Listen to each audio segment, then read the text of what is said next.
Hello, welcome all to the Kiwa webinar on Drinking Water Directive. My name is Dirkjan van den Berg and I'm here together with my colleague expert Dietmar Altemeier from Kiwa.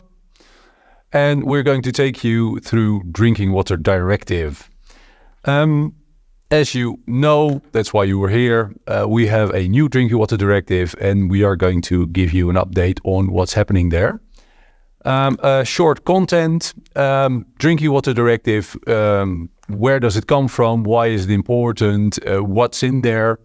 For most of you, the important part, what's the current proposal for the EU approval system that it will form, and then on to next steps. So what's the timelines for the next steps, what's the transition that will be there going from the national systems to the European system. Dietmar will guide you a bit further through what's there in Drinking Water Directive. Yeah, Dirkjan, thank you. To give you a little indication about the content of the Drinking Water Directive, it is very new, and what is new that you can see on the dots we have listed here, it is new that we have to ensure a high level of protection of the environment and human health. That was not mentioned in the previous one. And a very important point is that in the EU, all inhabitants should have the right to water and approve access to water. Naturally, the water quality standards are defined, and talking about also materials in contact with drinking water and also with manufacturing of water, we have a risk-based approach. Going a little bit deeper into this slide, also the leakages in the complete supply chain or supply system of the drinking water was here added to save water naturally, and in addition, the issue, it is defined the materials in contact with drinking water. In the Article 1 of that directive, they stated the objective, and this directive concerns really the quality of water intended for human consumption, all in the Union, and that was in the past not guaranteed. So the objective also of this directive shall be to protect the human health from the adverse effect of any contamination of water. And especially one article is jumping into our eyes, that is the Article 11, which we will explain later on. If we have a look at what is the new Drinking Water Directive about, it is the complete change from the manufacturing and distributing of water, drinking water, the complete supply chain up to the wastewater. And for the Article 11, we clearly see that is the red highlighted circle that covers the Article 11. The last update or overview I wanted to highlight is a little bit of a history. The Drinking Water Directive also was in place in 1998, and through the years up to 2018, it was an update needed. An update needed because we had inside Europe different initiatives, and all the initiatives now have been also taken into account and implemented. So that ended now into the new Drinking Water Directive in 2021, and from that date on it is into force, and the national implementation of the Drinking Water Directive had been succeeded, and one of the last countries that was Germany. Yes. The articles of the new Drinking Water Directive, for those who are interested, can read it, but we want to discuss today especially the Article 11, which defined the minimum hygienic requirement for the materials. Yes. So Article 11, as Dietmar says, it's the materials in contact with drinking water, the minimum hygienic requirements for those materials. So as again, Drinking Water Directive, a lot of text. So also Article 11, multiple sections there. And I'd like to highlight section number 1, scope and the general requirements, because basically that says it all. It gives the requirements for what should be or what shouldn't be the effect of materials that come into contact with drinking water. And this is not new. Also, the previous version of the Drinking Water Directive said the same thing. Member states shall ensure that materials do not affect the quality of the drinking water.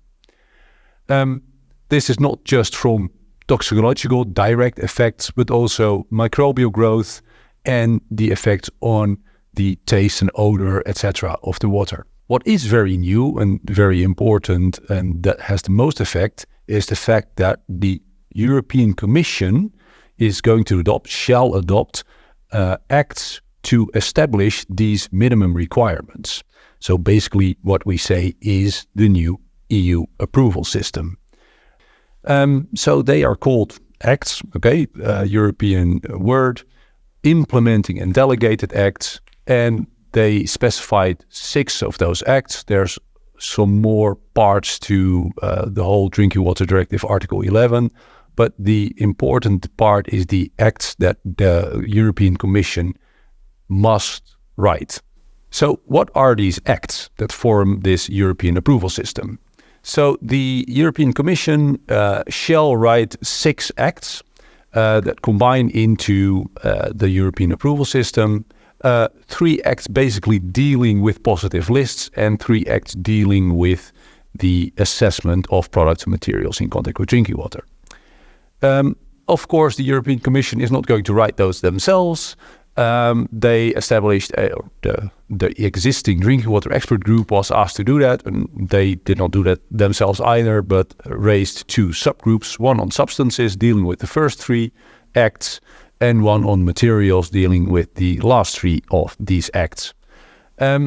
Whereas Drinking Water Directive is a directive, the acts are written as regulations, and that's very important to consider because it means that those act directly into law. So there's no need for a national translation, national implementation. It's directly valid as soon as they enter into force.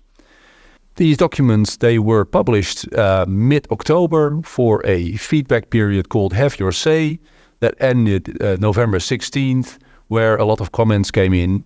And these together will be the European approval system that Dietmar is going to highlight further. Yeah, how will the future approval system look like? As Dirkjan already mentioned, we have implementing and delegating acts. And to us, especially the 4th Implementing Act and the 5th Delegating Act are very important. The 5th Delegating Act described the conformity assessment procedure and that all the tests and how the tests have to be performed are stated in the 4th Implementing Act. So what is the basic of that approval system? It is similar to the 4MSI documents, which are already, have been used in Germany and in the Netherlands.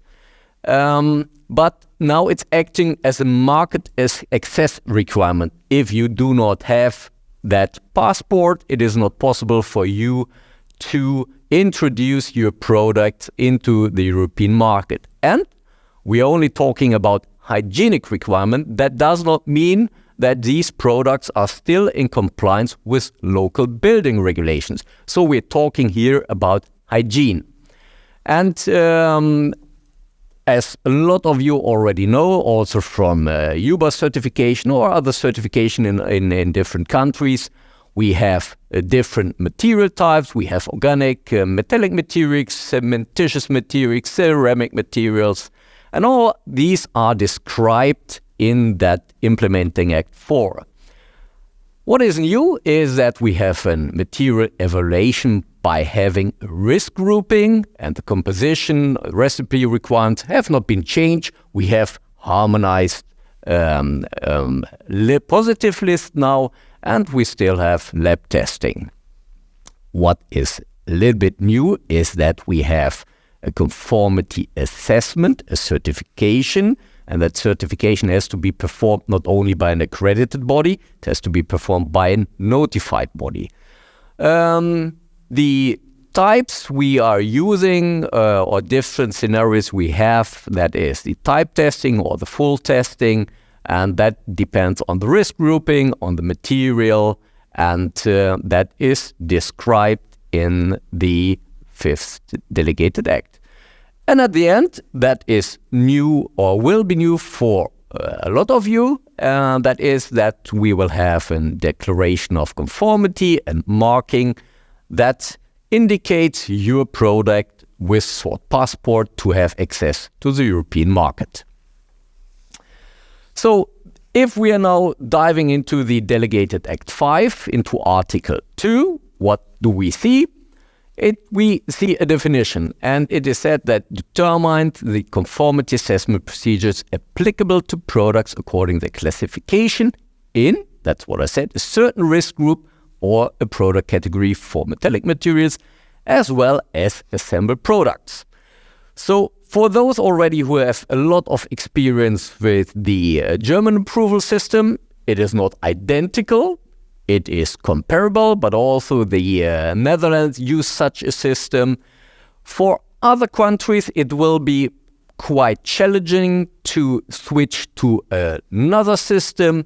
And the Article 3 in that Delegated Act 5 lay down all the requirements for the assessment body. So to us, as I already mentioned, and that is new, is that we have risk groups and product groups.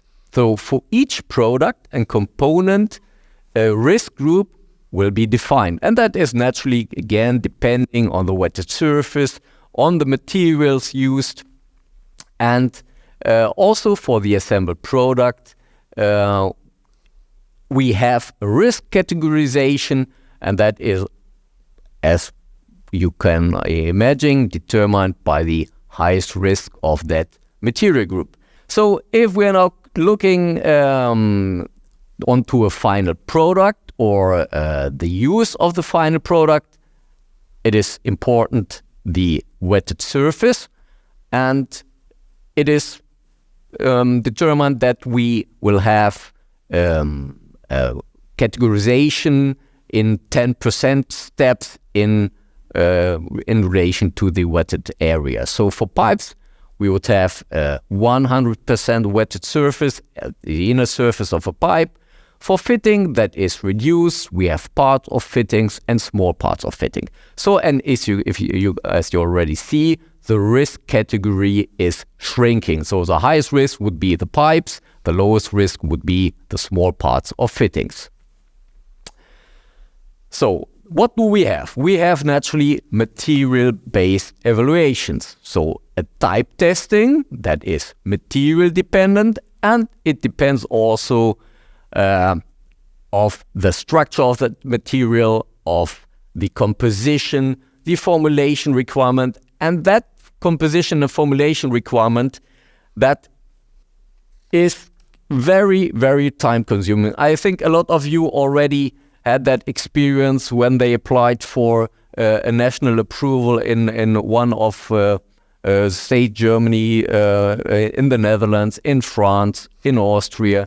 So a formulation requirement that won't change. We can't change that. It could take months, sometimes years, in the best case, only weeks. But composition is needed, and based on that composition, we have the test parameters which are defined, and then based on the risk category and the test parameters, we also will define if a full test, a reduced test is needed, or no testing in the best case, or for certification bodies in the lowest case is needed. But yeah, that is type specific, and that is the risk approach. Now let's have a little closer look to the organic materials. Yes, we will be going through the materials one by one. I'll start with the organic materials. So starting with risk grouping. So there's the table. This is adapted a little bit from what's in the Act. But basically here you can see the fact that indeed, as Dietmar described, going from pipes down to the fourth risk group, you get reduced requirements. So if we look at formulation review, for example, it needs to be done except for products in risk group number 4. There you can skip the formulation review. Specific migration testing, yes, for pipes, full testing needs to be done. For smaller products, you can get away with a reduced testing. And again, for risk group number 4, you don't need to do the test at all. So here you see the effect of that risk-based approach. So pipes is mentioned here specifically as a type of product, but how do you know in which risk group your product ends up? That's based on a second table in the Act, which is the conversion factor table. This is a bit a technical term, but it is also nicely structured. Basically, here you see again those 10% steps that Dietmar already described. So a product falls into one of the categories. It can be pipes and their linings. It could be fittings and ancillaries, or if we go to D down below, small components of fittings and ancillaries with an associated conversion factor. And you see in the table of the risk grouping that it's just a matter of comparing what conversion factor does my product have with in which conversion factor does a certain risk group fall. And there you are. So what does this mean further for organic materials? What do you need to do? Full formulation. Dietmar already described this. If we are looking at the formulation review, we need a full formulation that needs to be reviewed. So all starting substances must be listed on the EU positive list as given in Act number 2. There are some exceptions there. There's a cutoff value below which you don't need to have it listed. On the other hand, the listing must be specific to a material type, for example, a plastic or a coating, and its function. So is it a monomer, is it an additive, or something else? There are some additional exceptions, so mainly to do with if you can show there is no risk of migration of a substance into the water, it does not need to be listed. Then on to laboratory testing. So there's a really extended set of tests that need to be done, again, depending on your risk grouping.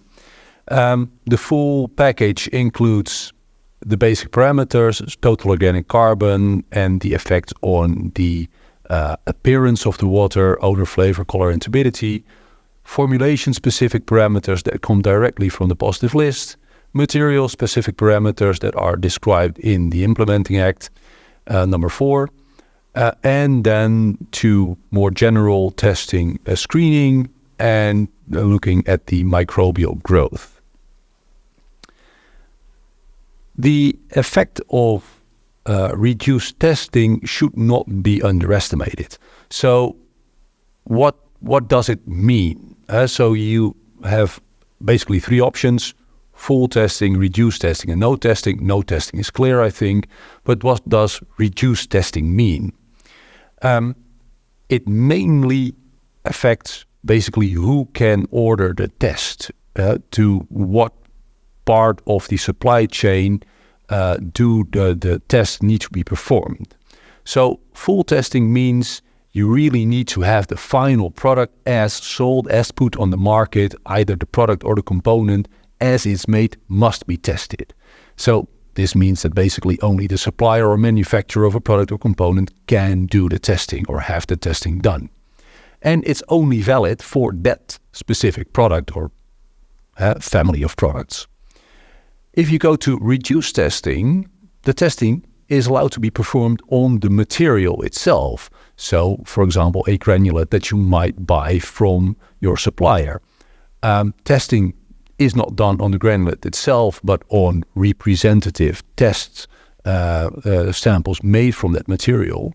But the test results are valid for all products and all components made of that material. So here you can see that reduced testing can seriously reduce the number of tests that need to be done for the final articles. That's it for organic materials. I'll hand over to Dietmar again for the metallic materials. Yes, and talking about metallic materials, we have the same risk groups as already known in the FORMS metal positive list. So instead of the risk grouping 1 to 4, which was explained by Dirkjan for the organic materials, we have the product grouping A to D. And as you can see on the right side of the sheet, the assumed contact surface is decreasing again with factor 10. So the pipes again have the biggest wetted surface, and that is the highest risk, and it is lowered to D to components of fittings and ancillaries in water mains and in water treatment works. So that is negligible. So the metallic materials, the test package, what does it look like? So we have the product information which is required. Naturally, we need the full composition details. At least we have, also as in the past. So we have a cutoff at 0.02% for the alloying constituents. And of course, we need the details of platings, coatings, treatments, and also of soldiers applied.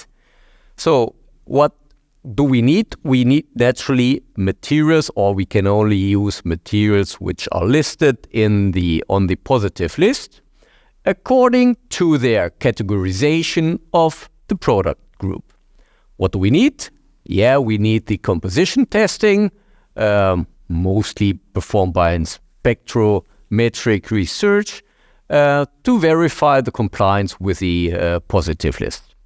And yeah, release testing, we see that we have definitions or requirements for platings, but we do not really know how to test them. So that is a little bit the requirement we have today, but we will see how we can deal with it in the future. And talking about the risk grouping, here you see all the approved alloys are approved for a certain risk groups. The least approved materials are for the risk group A, the most approved for D. Means if you can use a lot of materials for small wetted surfaces, then the risk for the influence on the drinking water is very low. And the highest risk group is the pipe, where in comparison the wetted surface is very large. Talking about brass, the FORMSI composition list has 6 approved CW6 and so on alloys. We will see what will happen in the future. These 4MS list is not closed, as already in the past. You could apply for an extension of that positive list. Naturally, your alloys you want to use or your metallic materials you want to use have to be tested. At the moment, it is a little bit the situation that we have a listing on the FORMSI composition list, but none of those materials have been listed now so far in the positive list. That is a gap, and we will see if those CV6 alloys will end up in the positive list. For soldiers, they have listed with requirements for lead, antimony, and cadmium. but the quantity of those soldiers, that is limited, I would describe it. Okay, next would be the cementitious and ceramic materials. Cementitious and ceramic materials. So we've grouped these together because, the most products contain organic and or metallic parts. Cementitious ceramic materials are a little bit less so, but still important. To start with the cementitious materials, again, surprise, surprise, formulation review. So full formulation is required. And again, starting substances must be listed on the positive list. Also with a cutoff value, also with a material type and function specific requirement. And also here, several exceptions. So mainly no real presence in the product or no risk of migration. And then for the highest risk groups, a full test package, very comparable to the organic materials, basic parameters, formulation specific parameters, no material specific parameters, and screening for unexpected substances, and also looking into the microbial growth. And as with metals and organics, a risk-based approach, risk grouping based on conversion factor, identical to organic materials, same structure there, but a little bit less detailed reduction in test package. The biggest one is for risk group 4, no formulation review required, no formulation dependent parameters to be tested, and no screening for unexpected substances. Enamel and ceramic materials. So again, formulation review, we are repeating ourselves. The full formulation is required for comparison with the listing on the positive list. So the material itself must be listed on the positive list, so not individual substances, but the entire material, very comparable to the listing of metallic materials, and also comparable composition testing, so to be done by the notified body to verify compliance with the positive list. And then in addition, also laboratory testing for material-specific parameters as they are listed in the positive list.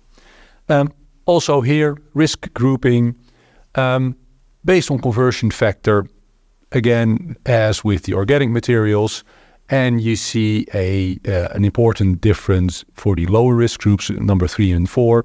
So the reduction comes into play for risk group 3, where you see, but that's for the enamels, reduced testing, because it can be done by the manufacturer of the enamel and not the final article. So again here, testing basically of the material, which then those test results can then be used by the ones that buy and apply the enamel. For risk group 4, it's still a further reduction, no migration testing required at all. Important thing to note is that also for risk groups 3 and 4, composition testing is always required to check for compliance with the positive list. So that's the material-specific information that we can give, and I'll hand over to Dietmar again for more information on how the conformity assessment procedure is described. Yeah, thank you, Dirkjan. We now had an overview about the different materials or products manufactured out of that materials. But how can we proceed? How does the conformity assessment procedure, how does it look like? And I will talk a little bit about the marking and the necessity for the marking. If we now have a look at the conformity assessment procedure. So a lot of you already had the experience with the so-called System 1+. And that System 1+ was described in the Construction Products Regulation, and that meant that we have a full testing of the product, starting from recipe evaluation, testing, initial visit or an initial audit on site, plus then the final certification decision.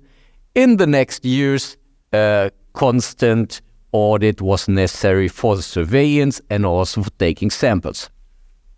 That system 1 plus, we do not have very strict, but we do have a sort identical system, which is described in the decision 768 of the EU. And these modules are described here. That is module B, that is a type examination. Type examination is testing. Module C will mean a factory production control. That is a factory production control is a task of you, of the manufacturer. And we have a module B that is a quality assurance. That is the on-site auditing, and that is also the continuous surveillance. What we're talking about, these are the tasks and responsibilities. As I already mentioned in the beginning of our webinar, we're talking about an accredited notified body. What this means specifically will be explained later in our presentation, but then there is a necessity for all the evaluations of conformity assessment that it is performed under the responsibility of an accredited certification body. And of course, you as a manufacturer, you will also have your task. If we are looking at the risk group, we already described them a little bit. We have risk groups 1 and 2 and 3 and 4, and that is now combined with the different modules. Naturally, 1 and 2 corresponds with the metal materials and the product groups A and B or C and D. So to give you an impression about the risk grouping, so if I'm looking only at the left side, so we have the different risk groups 1 or 2 or A or B, corresponding with organic materials or cementitious materials and the product groups for metals. We need type examination, a testing, and testing, as already explained, depends on the risk group. If we have a minimized testing, then we are mostly in the risk group 3 or 4 or C or D. So if we have performed testing, then we have also to fulfill the module B. And that is a conformity based on the quality assurance of your production. So that is our base for the certification. It is comparable with the System 1 Plus, but not completely identical. The headlines are identical. It is, or a certificate, the certification body will provide a certificate, and the certificate shall be valid for 5 years. That is also described in the Delegated Act 5. If we're looking now to the risk group 3, 4, or C or D, then we of course are again at the module B, a type examination. That is a full testing or reduced testing, depending on the requirements. And we have a module C, and module C, maybe that sounds good in your ears, then you do not need a certification body to assess your factory production control, but you still have obligations to implement your factory production control and guarantee that your products, your manufacturing are in accordance with the hygienic requirements. So module C means only testing, and then a certificate will be provided by a certification body or a notified body. What that is, we will explain later on. That is the conformity assessment procedure, and naturally also talking about assembled products. These assembled products are also categorized into different risk groups. We have to verify which materials are used, and then we come to a decision if we are using module B or module C. So now we are coming to the declaration of conformity and marking. On the right side, you will see already the logo, which shall be used in the future. If it will be that logo, we are not quite sure, but it will be an identical logo, or even it could be that logo. So a declaration of conformity, that is the responsibility of the manufacturer. So the marking, that is your obligation, and it is necessary that you will mark your products, again with that logo, plus the sentence suitable for drinking water. It is said that it shall be used in your local language. So at the moment, to us, that is an unclear point. What is really described, if we can have main languages, or is it really necessary to have different languages? So, but if a product marking is not possible on your product, then it should be clearly described in your papers, in your delivery papers, or packaging or other documentation. So I think there will be a lot of questions also related to the marking. We also have some questions how it will look like. So that is a little bit dependent on the decisions of the outcome of our comment on the implementing and delegating acts. What will happen now? Have a look into the future, what happens next. And I think this is also a very interesting part, and will be presented by Dirkjan. Indeed, what happens next? So what are the next steps that will be taken? So we've put together a small timeline for you, starting with this public consultation that was just finished mid-November, asking for stakeholder input directly to the Commission on all 6 implementing and delegated acts. So what will happen with those comments, we'll see, because start of next year, January, the final documents need to be published and adopted by the European Commission. Then legally there's a transition of 20 days before they enter into force. So when they enter into force, they are really final, and that's basically the starting point of the European approval system. And then it's action time, as we like to say, because from that point until the date of application, so we have the entry into force, documents are final, and then the date of application, they must be followed. And this is quite an important point, because it will mean for manufacturers that this is the time to check, is there any impact on my products due to this new system? Check the positive list. Are all the materials there? Pay attention to the expiration dates that are mentioned in the positive lists, because it might mean that you need to take action quite quickly to start a procedure for renewal of acceptance of materials or substances on that positive list. So any product that's launched into the market after 2026 needs to comply with these new demands. So it can be that there's a substance there that you want to keep, you are using. Very important to check when the expiration date lies for those substances. Not only manufacturers need to get moving, but conformity assessment bodies, such as we are, really need to get moving as well, because there's quite a few steps to take. And we've described that in this flow. You see there's quite a lot of steps there.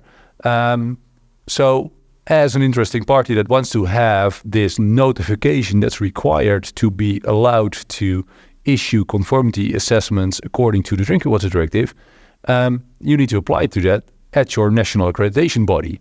You need to get the accreditation according to 17065, and then on to the next step, going to your notifying authority, your national notifying authority, to get notified. And only after accreditation, after notification, you can issue conformity assessments according to the Drinking Water Directive. Of course, with a end date 2026, not only do you need to get the notification, but also, as a service to you, do the assessments of any product that is new on the market and will be launched by that. So quite a lot to do in not a lot of time. So we're, of course, we are going to do this. And we also see it as a challenge to get everything going with also our national notifying authorities. So the next phase is a transition and coexistence. So December 31st, 2026, new products must comply with the regulations, but for existing products, so that means products that are already nationally approved on December 31st, 2026, they have an extended period until, as it's now written, 2030. That might become a different date, but we'll see when the acts are actually published in January. And important to note is that there is a difference in scope between Drinking Water Directive and many of the national approval systems, because, as explained, Drinking Water Directive applies at market access, so putting a product on the market, whereas the current national implementations talk about use of a product. So they can exist next to each other, and, well, we expect for sure during that transition time that the national system will stay in place for the existing products, that the Drinking Water Directive comes in place and applying to new products. So there will be years of coexistence of those systems. We expect that in national legislation, also from 2027, the Drinking Water Directive will be accepted for the national approval. So let's say the proof that you can use a product, but it might be that there's still national regulation in place that you need to comply with. So there will be quite a bit of transition time to allow existing products to show compliance with the requirements. Not just showing compliance, but perhaps also changing the product. Because, as Dietmar already said, we see that there are brasses now approved that are not on the list, on the current list, in the Drinking Water Directive. So it may mean, and this is not an easy exercise, that for certain products, the materials, the compositions need to be changed before they can get approved according to Drinking Water Directive. And this is a challenge in itself. Finally, after 2030, 2032 perhaps, everything must comply. So any product on the European market for contact with drinking water shall comply with Drinking Water Directive. That might also be the time that many of the national approval systems are withdrawn or changed, because Drinking Water Directive applies for all. Yeah, that was the timeline roughly described, but I think there are a lot of questions, or what is not clear, what is needed. So again, what will happen next is, we have the national implementation of the Drinking Water Directive. That is implemented, Drinking Water Directive, but we are now talking about implementation also of the implementing acts, so the delegated acts that will be given fact to accept it, but also the implementing acts we have to decide on. What we do not have at the moment, and that is important for us as a future notified body, but also for you as our customers, these are guidance documents. So how do we treat specific materials, products? How do we assess it? What do we require? What do we require for the factory production control? This has to be defined, because if you have already read the implementing or delegating acts, they are only giving us a frame, but not giving us a detailed information how to deal with certification and to give or provide an approval or for the hygienic suitability of your product. So that will lead us to the complete acceptance and the complete part of the system, which, is described, but the content is not really known. We have transition periods, but those transition periods could be interpreted in a different way. We have a lot of materials and substances phasing out in the next years. And what will that have for an influence on already certified products or for products already in the market? We do not know if all the member states will agree and follow. Does everybody follow and implement a harmonized system? Or will it still be a sort of archipelago of islands that we have different certifications in Europe? We do not hope. But we also need, as an accredited body, we also need a secure level playing field, so that you can choose your certifying body that you will be treated more or less in the same way. So also that the knowledge of all the certification bodies are equal. Therefore, we had now a meeting to strengthen also future notifying bodies to use the same documents, and maybe we can also agree on a guidance document which shall be used for certification in the future. But also, if we're talking about the notifying bodies, at the moment it is not known who will be a notifying authority in your country. So if we do not know which is the notifying authority, we can apply for accreditation. Yes, that is possible. A few countries already have the experience with certifying companies which are active in the field of hygienic certification, also in combination with drinking water. But also those accreditation bodies shall gain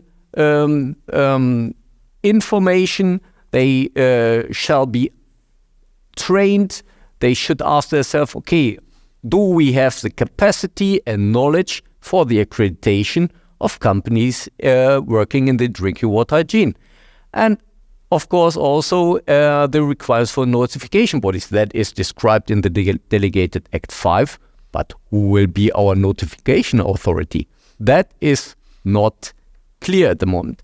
So, do we have enough time for compliance? That is a very different question. You might say, if you already have an existing system nowadays, example for UBA, you are a step ahead. You have fulfilled a lot of requirements, but still you need to fulfill some details to be also in line and conform the new requirement of the Drinking Water Directive or the harmonized assessment procedure. So that will, time will tell, but that will be very hard, not only for us, but also for you and the audience to strengthen and to do everything that new products from 27 on you can place on the market with the logo which are in compliance with the new Drinking Water Directive. And then we also nearly finished with our webinar and presentation.